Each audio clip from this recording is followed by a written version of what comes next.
Hello, everyone, and welcome to the Michigan History Podcast. I am your host, Braden Turner, and these are my two co-hosts, Guy McClary and Tori Griggs. Today, we would like to honor our guest, Mr. Thomas Jefferson. Welcome, Mr. Thomas Jefferson. How are you doing today? I'm great. That's good. So, we know a lot about you. We know that you're one of the main writers for the Declaration of Independence. So, tell us, how did you come to write the Declaration of Independence? So I was serving as a delegate in the Second Continental Congress in Philadelphia at the time and was appointed to a committee designed to organize and draft a draft that would emphasize why the colonies wanted to break away from British rule. This committee included John Adams, Benjamin Franklin, Roger Sherman, Robert R. Livingston, and myself. These other members encouraged me to write the first draft, which I finished in a few days. It emphasized equality, rights of life, liberty, and the pursuit of happiness. Adams and Franklin made a few small edits before it was passed on to Congress and adopted on July 4th, 1776. Okay, so why did you feel it necessary to write the Declaration of Independence? Well, the colonies were suffering silently under unjust British rule, and every cry for freedom was being silenced or ignored. So the committee and myself believed we could not just declare ourselves free, but explain why we wanted this freedom. After all, the Declaration of Independence was not supposed to be made out of anger. I wanted to stress the point that liberty is a natural right and all people deserve it. When governments fail to protect those rights, the people should have the right to change or remove the people from the government. My entire goal in writing this document was to unite the colonies under a common cause and give a voice to those who felt silenced by tyranny and oppression. That makes a lot of sense.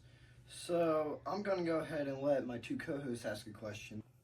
You've already spoken a little bit about this, but why were you chosen to draft almost all of the Declaration of Independence? So the main reason I was selected to write the Declaration of Independence was because of my earlier writing, which was very well known.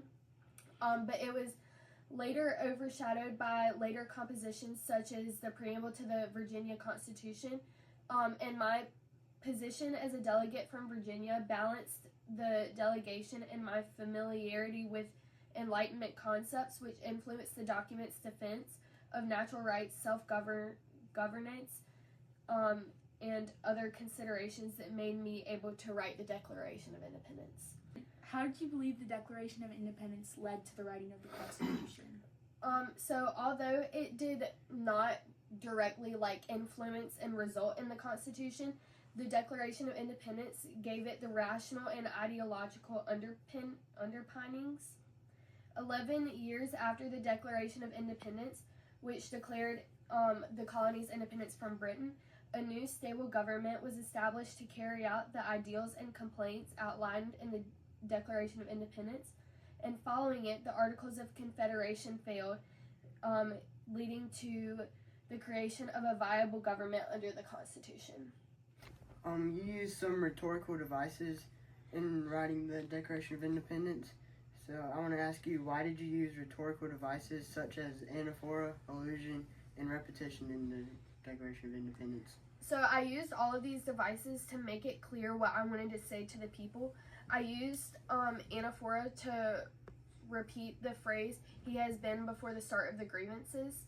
The main reason in doing this was to emphasize that the king was the reason that the grievances came into place. Allusion was used to mention natural laws from Enlightenment philosophy. The line that says, "The laws of nature and of nature's God," came from John Locke's idea of natural rights and government by consent. Repetition is used to repeat the phrases to make them memorable. And I have one more question.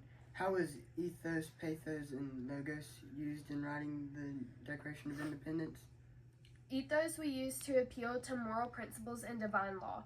An example would be, "We hold these truths to be self-evident, that all men are created equal." Logos was used to present an argument for independence.